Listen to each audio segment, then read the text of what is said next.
Ya pemirsa, tingginya angka golongan putih atau golput pada Pilkada serentak 2024 memunculkan perdebatan terkait dengan efektivitas dari sistem pemilu yang ada saat ini. Kemudian sejumlah anggota DPR memunculkan wacana Iya. untuk mengembalikan pemilihan kepala daerah kepada anggota DPR. Nah, apakah ini efektivitasnya lebih baik atau apakah memang ini adalah penyebab dari tingginya golongan putih atau golput itu sendiri, Ya. atau mungkin ada faktor-faktor lain? Nah, Nanti kita kita coba. akan membahasnya dengan sejumlah narasumber. Sudah bergabung bersama kami di studio Bang Jerry Sumampau, Koordinator Komite Pemilih Indonesia dari TEPI. Ya, Selamat pagi, Bang. Selamat pagi, Pagi. Bang. Sehat, Bang? sehat, alhamdulillah. Oke, kemudian melalui Lama Zoom. ketemu gitu ya. Lama kita nggak ketemu. Oke, kita akan sapa juga Bang Jasil Fawait, Waketum PKB sekaligus Ketua Fraksi PKB DPR RI. Selamat pagi, Bang. Assalamualaikum, Bang Jazil. Pagi Mas Arief, Mbak Mala, dan Mas Jerry. Apa kabar? Sehat Ya, semuanya? assalamualaikum Bang Jazil. Iya, Sehat ya? Sehat. Bang Sehat, Jasil. alhamdulillah. Oke. Oke, Bang Jasil, kita mau tanya nih, usulan untuk mengembalikan pemilihan kepala daerah kepada DPRD ini apakah tidak muncul kekhawatiran bahwa amanat demokrasi di mana hak untuk memilih pemimpin ada pada rakyat ini bisa dicederai begitu, Bang? Saya pikir kita kembali kepada konstitusi kita. Pertama, dengan Pancasila sila keempat, kita mengakui bahwa kerakyatan yang dipimpin oleh hikmat kebijaksanaan dalam permusyawaratan perwakilan. Artinya memang model perwakilan demokrasi Indonesia itu memiliki kekhasan tersendiri. Nah, khusus untuk gubernur, sesuai dengan amanat Undang-Undang Nomor 23 tentang pemerintahan daerah pasal 91 dijelaskan bahwa gubernur adalah kepanjangan tangan dari presiden atau pemerintahan pusat. Nah, ini yang perlu saya bahas. Jadi dalam posisi seperti ini sesungguhnya untuk pemilihan gubernur akan lebih baik kita kembali pada filosofi permusyawaratan perwakilan, sekaligus kita memandang posisi gubernur sebagai perpanjangan tangan dari pusat.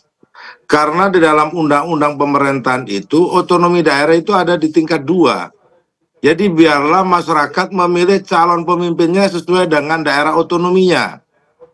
Kabupaten kota, mereka dipilih secara langsung.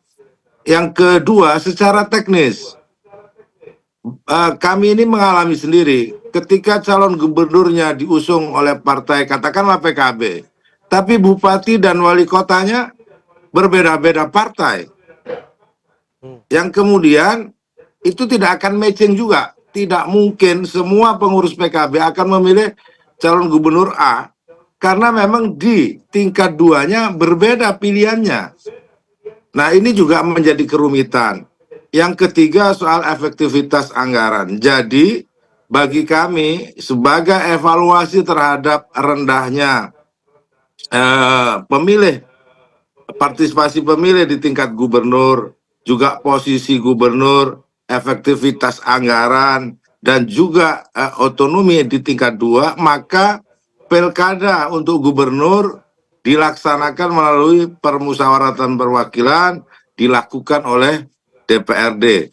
Saya pikir itu akan lebih baik untuk masyarakat kita. Yang terakhir, coba bandingkan gubernur yang dipilih ketika melalui DPRD sebelum tahun 2004 dengan 2004 sampai ke sini. Berapa gubernur yang bermasalah korupsi? Hampir 20%. Ada 9 gubernur kalau tidak salah yang bermasalah dengan hukum. Bahkan kemarin ketika proses pemilihan gubernur di hari tenang bahkan itu terjadi penangkapan terhadap calon gubernur. Apa masyarakat juga kehilangan kepercayaan terhadap calon-calon yang ada, Keras. termasuk juga masalah kehilangan kesempatan untuk memilih calonnya yang sudah kampanye berbulan-bulan, tiba-tiba kena masalah hukum pada hari H. Saya pikir itu evaluasi-evaluasi yang kemudian bagi kami akan lebih Baik, Bang Jazil. baik kalau dipilih oleh DPRD. Baik. Bang Jerry, Ada komentar terkait dengan 4 poin yang disampaikan oleh Bang Jazil, yang tentu ini bukan pemikiran Bang Jazil saja. Ada beberapa anggota dewan kita mungkin yang sama pemikirannya. Iya, saya kira kebiasaan kita begitu ya. Ada satu fenomena tertentu, lalu dorong perbaikan. Nah, sebetulnya kalau di NU sendiri wacana ini kan sudah sejak lama. Dulu almarhum Kiai Hasim itu sudah pernah mengusulkan Hal yang sama. ya supaya pilkada ini dikembalikan ke DPRD. Tapi alasan yang waktu itu menguat dan dikemukakan itu karena pemilihan langsung ini memang menimbulkan polarisasi di masyarakat. NU misalnya mengalami itu langsung di Jawa Timur ya, di mana kader-kader NU itu bertarung lalu melibatkan umat juga gitu ya, karena umat terbelah ke satu calon dengan calon yang lain. Nah hanya sebetulnya begini, kalau kita bicara pilkada langsung atau tidak langsung gitu ya, kan ada paling tidak ada 4 prinsip tuh. Yang pertama soal efisiensi. Ya. Pemilihan di DPRD lebih efisien gitu ya, karena dia dipilih oleh DPRD, uang yang dikeluarkan tidak banyak. Ya. Mungkin juga kita bisa berpikir politik uang bisa diminimalisir, meskipun saya nggak yakin akan hilang. Iya. Politik Karena- uangnya lari ke DPR kan bisa juga, Bang. pindah tempat aja gitu ya. Pindah kamar jadi. Pindah kamar gitu ya, bisa lebih besar juga di sana gitu. Kalau 50 anggota DPR misalnya, Iya. tinggal dihitung Pasang tarif satu-satu. berapa gitu. Iya, gitu ya. Lebih Nah, gede. tapi yang kedua, yang paling penting saya kira soal partisipasi. Kalau kita mau dipilih oleh DPRD, kita kehilangan partisipasi, ya. Esensi pemilu atau pilkada itu kan juga partisipasi. Artinya keterlibatan masyarakat ini, meskipun ada problem tadi ya, politik uang dan lain-lain, tapi sebetulnya sekarang ini masyarakat sudah menikmati keterlibatan itu ya dalam pelaksanaan pilkada langsung. Yang ketiga itu soal transparansi. Nah, transparansi ini ya bisa lebih problem kalau di DPRD karena calon itu akan dipilih oleh segelintir orang saja, gitu ya, sehingga kemudian nggak terlalu penting mungkin transparansi ke publik. Padahal salah satu esensi memilih kepala daerah itu di soal itu. Yang keempat itu soal akuntabilitas. Nah, kalau dipilih oleh DPRD, pertanggungjawaban calon ini akan lebih kepada beberapa orang yang ada di parlemen, gitu ya. Ke publik itu nggak menjadi terlalu penting. Tidak menyentuh langsung. Iya, gitu. Nah, cuma begini, wacana tentang pilgub itu dipilih oleh DPRD, wali kota dan bupati itu dipilih oleh secara langsung itu juga sudah sejak lama sebetulnya. Nah, hanya menurut saya kalau kita kembalikan itu kepada mekanisme sebelumnya, ya kita harus pikirkan betul sebetulnya. Karena begini, tadi Bang Jasil itu mengemukakan beberapa catatan ya atau alasan ya. Tapi yang paling penting begini, kita tahu sekarang ini, kita lihat dalam pilkada kemarin, mobilisasi dan strategi pemenangan itu juga menggunakan pejabat-pejabat daerah.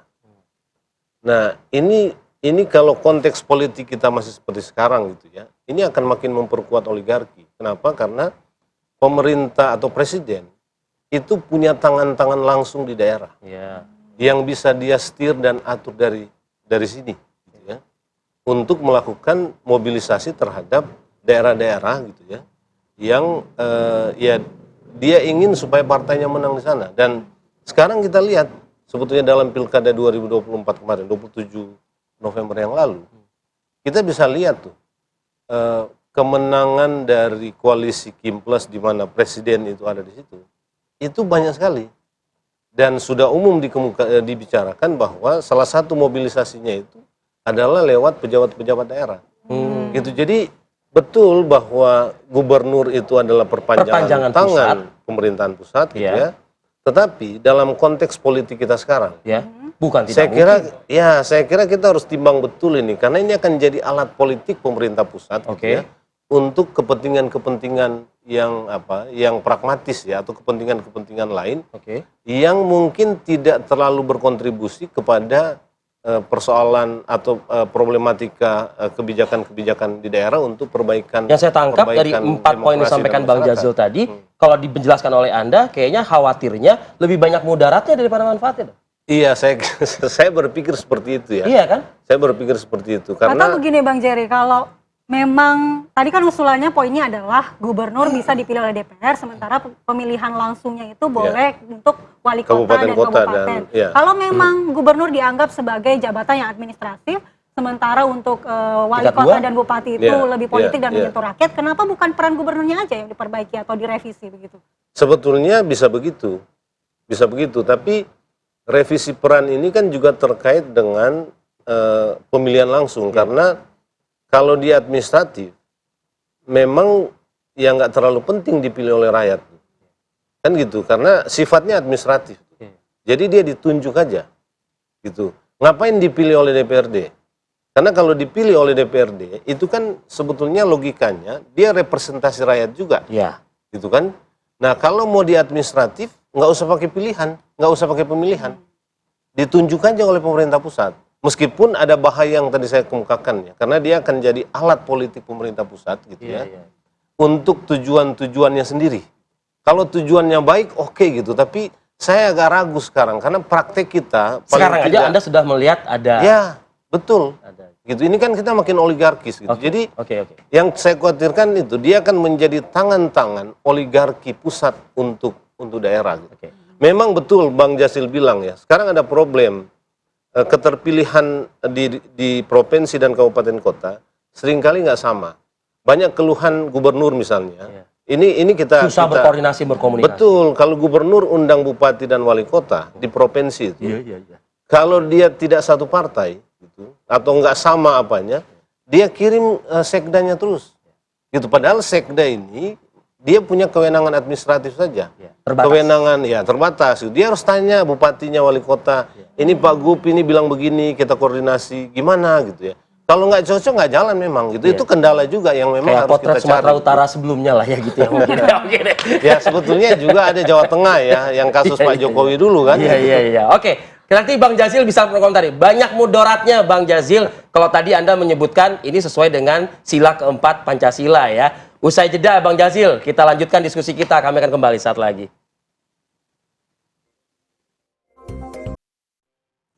Anda kembali di Apa Kabar Indonesia Pagi, pemirsa, dan sebelum kita ke Bang Jasil, kita akan melihat dulu bagaimana pendapat warga tentang usulan kalau kepala daerah kembali dipilih oleh DPR. Kita langsung bergabung dengan Farahman Hilal di Surabaya. Silakan Farah. Ya, Andi Kumala, Arif Fadil dan juga pemirsa, memang pembahasan berkaitan dengan wacana pemilihan gubernur yang akan dipilih oleh DPRD dibandingkan oleh rakyat ini juga menuai sejumlah tanggapan oleh masyarakat, terutama di wilayah Sidoarjo. Saya coba ajak Anda untuk berbincang langsung dengan warga Sidoarjo terkait dengan wacana yang sedang berkembang saat ini. Assalamualaikum, selamat pagi Bu. Waalaikumsalam warahmatullahi wabarakatuh. Namanya siapa Ibu? Saya Ibu Titi, Ibu Darwati, Ibu Esther. Esther, Ibu boleh agak sedikit geser ke sini? Oke, Ibu, ini kan kita melihat perkembangan yang saat ini terjadi ya. Ada wacana berkaitan dengan pemilihan gubernur yang dilakukan oleh DPRD dibandingkan dengan rakyat. Ini bagaimana tanggapannya Bu? Setuju nggak kira-kira? Ya nggak setuju lah, karena apa ya, rakyat kan yang harus menentukan memilih. Karena dari rakyat ke rakyat. Oh, dari rakyat ke rakyat. Gimana Bu melihat kondisi ini? Apakah sudah tepat atau seperti apa kalau Ibu? Maksudnya hari ini yang tepat. Iya. Kalau hari ini yang kemarin itu sih saya kira tepat ya. Tapi yang dikatakan tadi kalau untuk dilakukan DPRD saya tidak setuju. Di samping itu kurang demokrasi. Kan kalau dilakukan oleh rakyat dari rakyat demokrasinya tinggi gitu. Ya. Kemudian kalau kita berbicara soal DPRD ini kan sebenarnya juga perwakilan rakyat. Apa yang kemudian dikhawatirkan Bu jika nantinya pemilihan gubernur dilakukan oleh DPRD? Aku sangat khawatir banget ya, karena balik lagi ke Orde Baru. KKN ini kental banget. Terus kok bojone, anake, apa nih semua diajak DPR. Itu aja luapan dari saya. Ya. Terima kasih. Artinya tidak setuju dengan kondisi saat ini. Sangat tidak setuju. Tapi salah satu faktornya ini adalah tingkat partisipasi yang sangat rendah, Bu, di masyarakat kita. 68% yang mencoblos saat pilkada. Ini gimana tanggapannya, Bu? Itu kesalahan dari panitia kalau artinya termasuk partai-partai itu tidak mau sosialisasinya kurang. Jadi mereka gimana ya, malas, paling-paling nyoblos ya wis ngono ae. Sing menang iku. Betul, sosialisasinya kurang, kemudian istilahnya seperti ogah-ogahan ya, karena tidak ada istilahnya greget yang betul-betul kita pilih. Dari rakyat menuju rakyat dari rakyat. Ya, dari rakyat kan Iya, dipilih. Terima kasih Ibu atas informasinya. Pemirsa, demikian wawancara saya dengan sejumlah warga yang memang rata-rata warga di sini memang tidak setuju dengan pemilihan gubernur yang dipilih oleh DPRD dibandingkan oleh rakyat. Demikian dari wilayah Sidoarjo, saya kembalikan ke studio. Oke, tanggapan dari warga di sana bersama dengan Farah Manila dari Surabaya. Tegas ya kayak menolak. Iya, menolak karena nanti kita kembali ke Orde Baru dong. Kita Ini malah Jawa Timur ini basisnya Bang Jazil. Bang Jazil, bagaimana nih melihat tanggapan warga kalau kurang setuju dengan kembali ke pemilihan gubernur ini dipilih oleh DPRD? Karena katanya nanti kembali ke Orde Lama, Bang Jazil. Orde Baru ya. Terus menurut saya itu tidak berdasarkan fakta-fakta yang ada. Biasalah masyarakat awam. Nah, oleh sebab itu kalau kita lihat fakta misalkan politik dinasti, ini data dari Visipol UGM menunjukkan ada 600 lebih calon politik dinasti di daerah. Ini kan besar sesungguhnya. Dia tadi kan kritik soal dinasti. Faktanya pemilihan langsung ini juga diwarnai itu.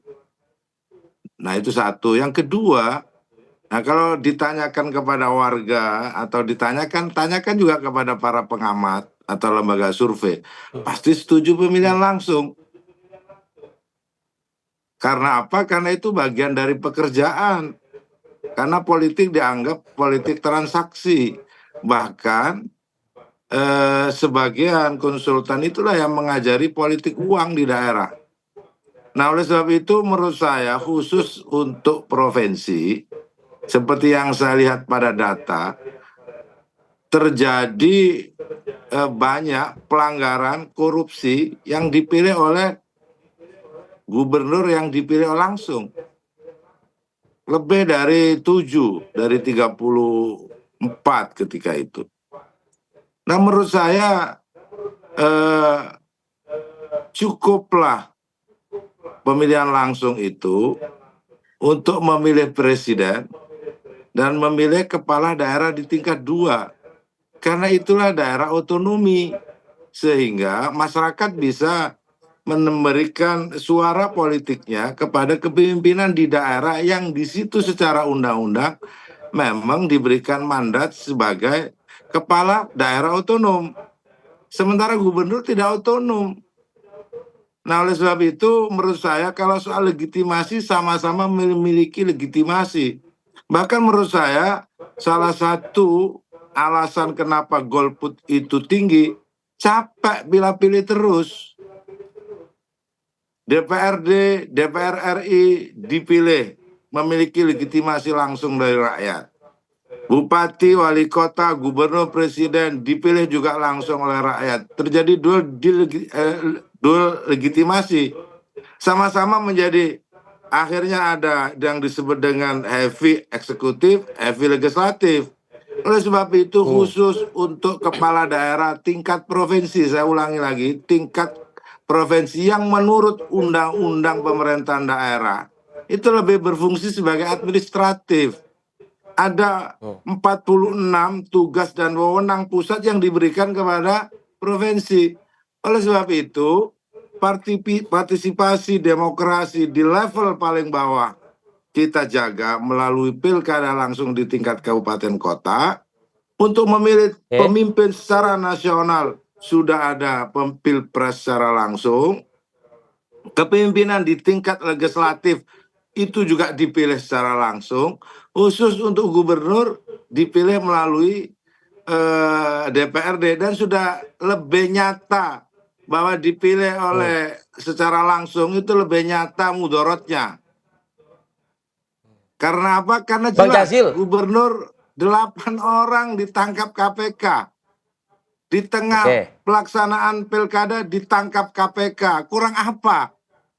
Karena Oke. tujuan dari pilkada langsung terjadinya stabilitas di pemerintahan daerah. Kalau korup karena biaya tinggi, high cost politik di tingkat provinsi, ya tidak ada gunanya pemilihan langsung itu. Oleh sebab itu pemilihan langsung cukup di tingkat kabupaten kota. Toh masyarakat memberikan legitimasi dan Oke. kenal kepada calon bupati dan wali kotanya. Kalau gubernur mungkin belum tentu dalam 1 tahun datang kepada satu kabupaten tertentu atau desa tertentu. Saking luasnya cakupan wilayah provinsi. Saya pikir itu menjadi landasan kita untuk kenapa gubernur harus, menurut saya akan lebih baik dipilih oleh DPRD. Oke, Bang Jerry, konstruksi saya berpikir tuh begini. Ada kejadian-kejadian dari pemilihan langsung terhadap gubernur ini, sehingga evaluasi adalah dibakar rumahnya gitu loh. Bukan diperbaiki kuda-kuda atapnya, bukan diperbaiki kusennya, bukan diperbaiki ini gitu. Dan ini datang dari anggota DPR yang ada salah satu fungsinya adalah pengawasan, budgeting juga di situ. Jadi saya punya paling tidak 3 catatan terhadap apa yang tadi Bang Jazil kemukakan. Yang pertama yang tadi itu, sebagian besar yang tadi dikemukakan itu kan ekses. Jadi artinya sistem kita sudah baik, gitu ya. Tapi kalau orang yang menjalankan sistem itu memang punya niat jahat, itu repot. Dan saya kira ini yang sekarang terjadi. Masih bisa diperbaiki nggak itu? Saya kira karena itu saya mau kasih catatan yang ketiga. Catatan saya yang ketiga itu tadi mau saya bilang sebetulnya kita perbaiki sistemnya. Gitu kan, kita perbaiki sistemnya karena sistem apapun itu selalu ada baik dan tidak baiknya, ada positif dan negatifnya. Nah, kalau kita bicara yang negatif terus tanpa komitmen memperbaiki sistem, nah itu nggak akan ada sistem yang baik. Misalnya tadi mengurangi politik uang, eksesnya memang berkurang, nominalnya mungkin tidak berkurang, tapi impact-nya terhadap demokrasi memang baik karena ya artinya politik uang ini terjadi hanya kepada 25, 30, 50 orang dan 100 orang di DPR.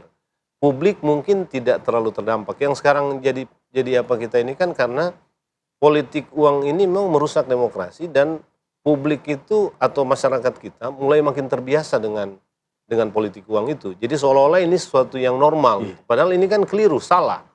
Nah yang kedua tadi yang mau saya bilang, tadi Bang Jazil ini bicara soal otonomi daerah. Sebetulnya praktek sekarang ini enggak lagi otonomi daerah kita.